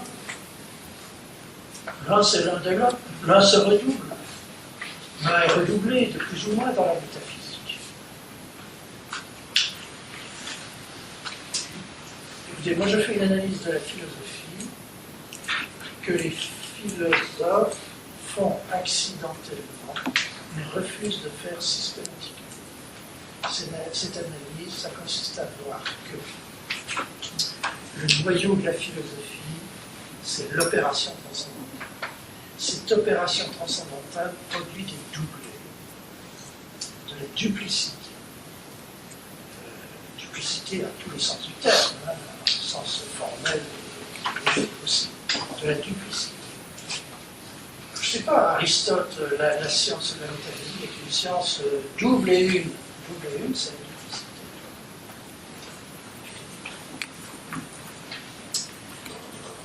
la duplicité.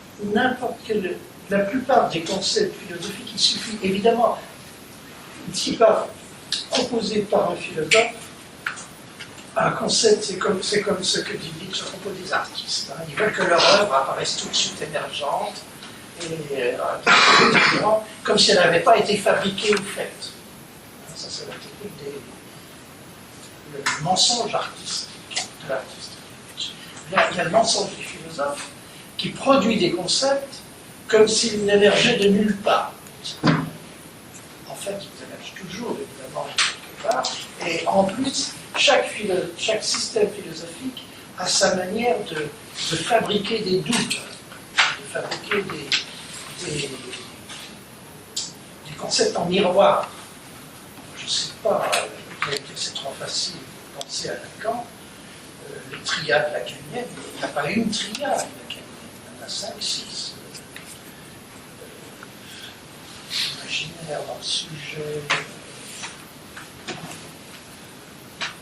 le jet dans le verre, dans la mer, il y a ça, c'est une triade. Alors c'est un geste très automatique peut-être, mais c'est un geste éminemment philosophique.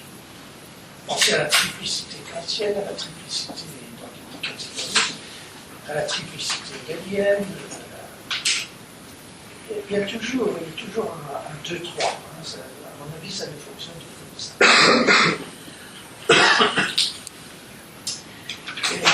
Et dès qu'il y a deux termes qui n'en font qu'un, il y a un doublet.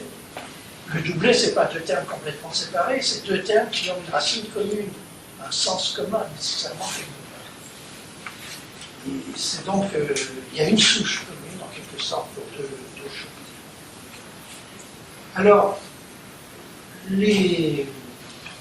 c'est cette forme doublée qu'il faut éliminer. Si vous prenez le même des philosophes, le même de répétition, si vous regardez bien, la répétition, c'est donc deux. Et c'est deux qui forment un. C'est la doublée, c'est une structure de doublé. Et la répétition, c'est une structure de doublé. Ici, on efface, on décide d'effacer cette structure. Le même, c'est bien une répétition, mais pas une répétition par 2, pas une répétition de 2. C'est une répétition qu'on va dire effacée, immédiatement effacée.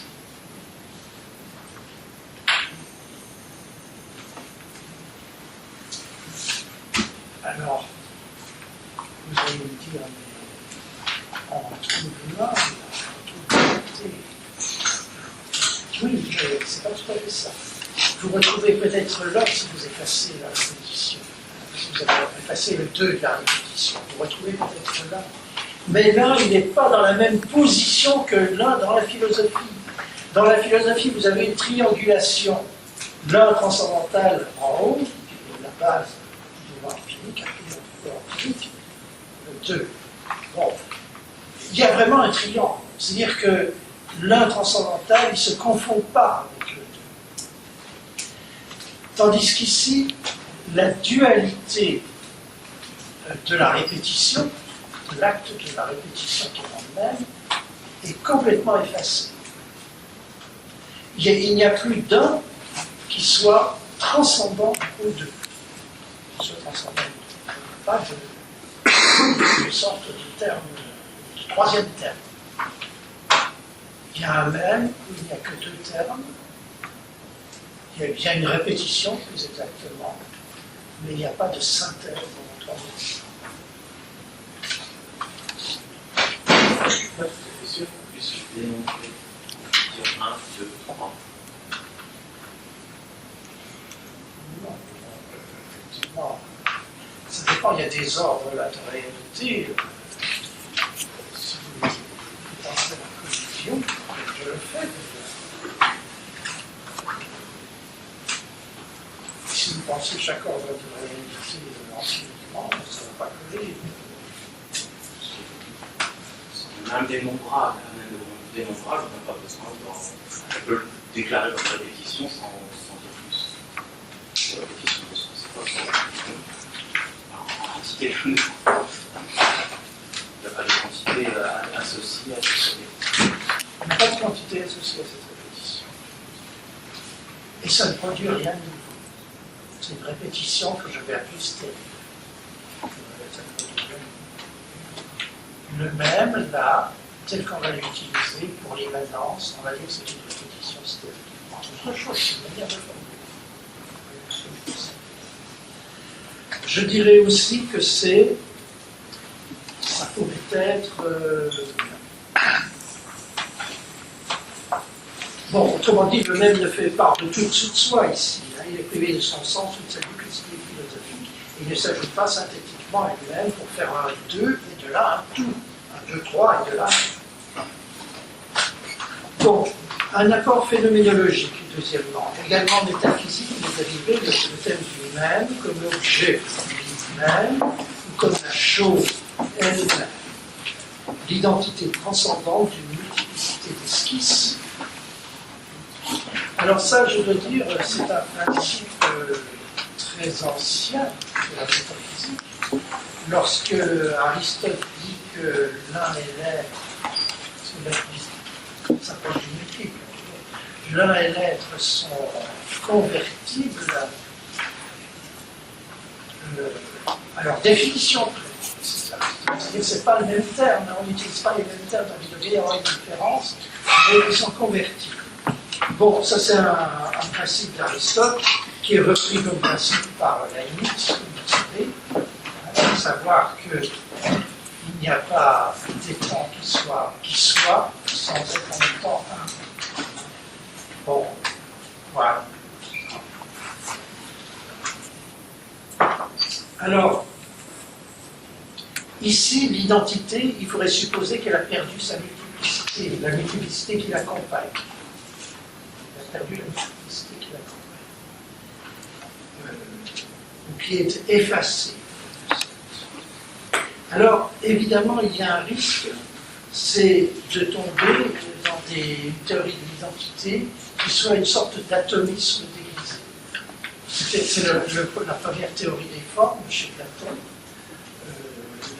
l'objection d'Aristote, hein, à savoir que, d'Aristote et d'autres, contemporains, à savoir que les idées platoniciennes sont isolées les unes des autres et donc ne communique pas, n'a pas de vie, ne communique pas dans le monde, ne communique pas entre elles.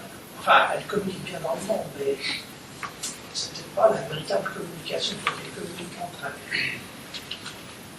Alors, le risque de l'anatomisme logique, la philosophie y apparaît la plupart du temps, parce que, déjà dans le sophiste de Platon, ou bien par exemple à un autre extrême, si on regarde par exemple ce que dit Derrida de l'idéalité, des idéalités, on pense aux idéalités du cerveau, dans ce sens. Dans l'idéalité, c'est le résultat d'une répétition, en réalité, donc qui inclut la différence.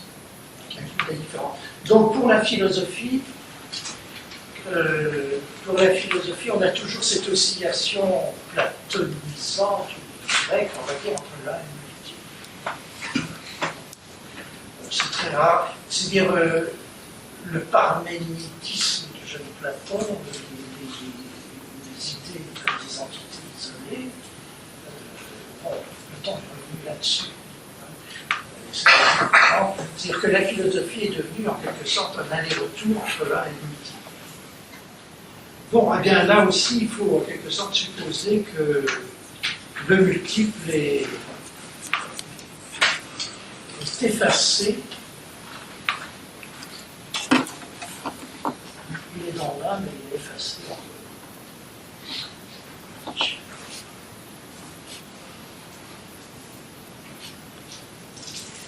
Bon, je vais terminer, enfin, je vais quand même signaler un autre rapport auquel je tiens beaucoup, personnellement. Eh bien, c'est la gnose, le savoir gnostique, la gnosis.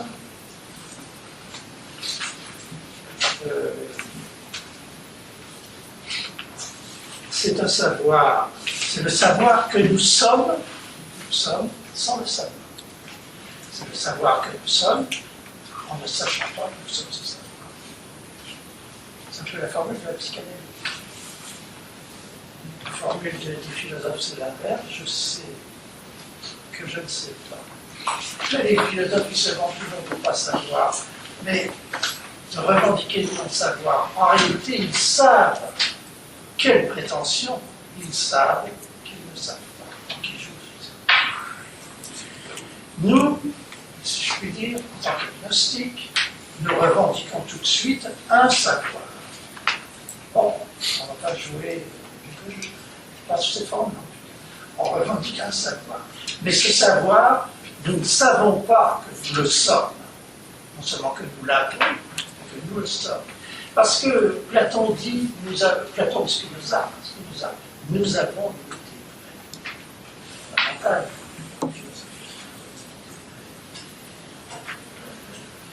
D'autres diraient, nous avons l'ego. Moi, Descartes, je sais que j'ai une conscience, que c'est moi qui suis engagé dans la conscience. C'est moi. C'est ça. Mais nous n'avons pas à savoir, nous sommes. Il est ce savoir, mais le problème c'est qu'il ne sait pas ce qu'est ce savoir.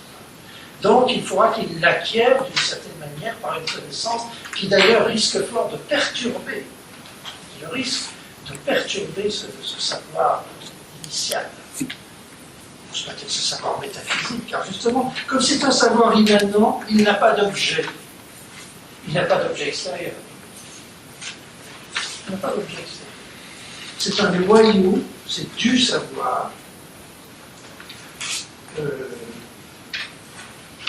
qui reste en quelque sorte constant, stable. Ça définit l'homme, ça définit l'homme. Il est ce savoir. Il est constant, stable, constant dans sa nuit, si je peux dire, dans sa solitude, dans sa vie. Le savoir n'est pas réflexif. Il y a un savoir qui n'est pas immédiatement savoir de soi. Ça, c'est très bien, très bien. Il n'est pas savoir de soi. Il va falloir créer quelque chose. À propos de la philosophie, il va falloir investir dans la philosophie qui sait qu'elle ne sait pas, un savoir qui ne se sait pas. Investir dans la philosophie. Je dirais volontiers, reprenant une expression domestique anglaise, très célèbre cette expression, que ce savoir est flottant, entouré d'un nuage d'inconnaissance.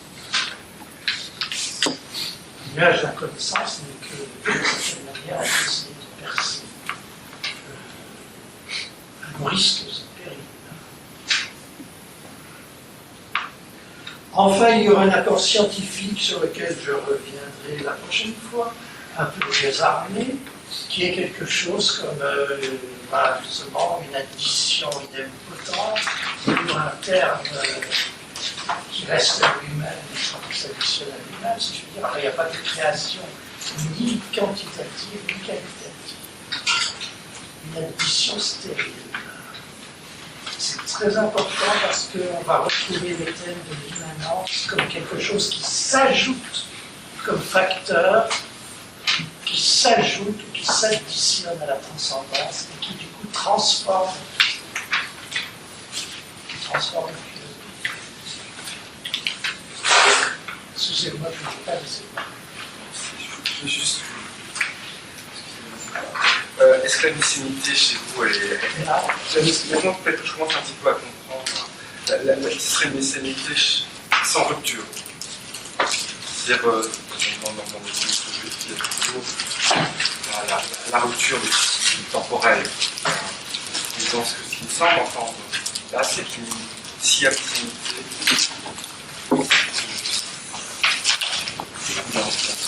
l'immanence, elle ne peut pas, elle rompt rien. Si, enfin, elle ne rompt pas, mais puisque j'ai dit qu'elle était pour le monde, pour la transcendance, et du coup contre. Elle sera bien contre le monde, mais parce qu'elle est pour. Ah si, il y aura quand même. La messianité, c'est pas une immanence qui absorbe tout. Non, mais elle pose aussi une frontière dérivée, seconde, par rapport Une résistance, peut-être, une frontière. Il n'y a pas de limite marquée. Oui, d'accord. Ce sera des frontières unilatérales.